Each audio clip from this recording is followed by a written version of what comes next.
Hello friends, இது உங்கள் empty பாட்டில். தோனியும் கோலியும் மீட் பண்ணதுதான் கிரிக்கெட் ரசிகர்கள் மத்தியில இன்னைக்கு ஓடிட்டு இருக்கிற ஹாட் டாபிக். நாளைக்கு நடக்க போற India vs South Africa one day match ராஞ்சில நடக்க போகுது. இது தோனி அவர்களோட சொந்த ஊர். அந்த சொந்த ஊர்ல நடக்கிறதுனால இந்தியன் பிளேயர்ஸ், அங்க விளையாட போற இந்தியன் பிளேயர்ஸ்க்கு டின்னர் இன்வைட் பண்ணியிருந்ததா தான் நியூஸ் வந்துட்டு இருக்கு.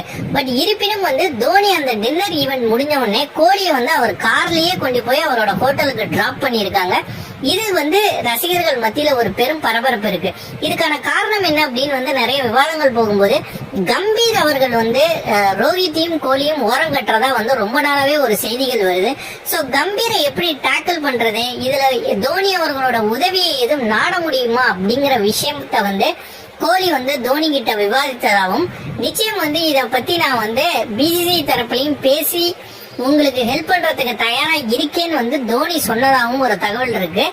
நிச்சயம் ஒன் டேல கோலி ஒரு மிகப்பெரிய ஒரு பிளேயரா இருக்காரு. சோ கம்பீர் அவரை ஓரங்கட்டினா அது இந்தியன் டீமுக்கு தான் லாஸ் அப்படிங்கிற மாதிரியான விஷயங்களை பிசிசிஐ கிட்ட தோனி சொல்றதுக்கு நிறைய சாத்தியங்கள் இருக்கு. இந்த மீட்டை பத்தி நீங்க என்ன நினைக்கிறீங்க? ஒருவேளை கம்பீர் இந்த சம்பவத்தினால கோச்சா மாத்தப்படலாம்னு நீங்க நினைக்கிறீங்களா அப்படிங்கறத மறக்காம கமெண்ட் செக்ஷன்ல கமெண்ட் பண்ணுங்க. நன்றி.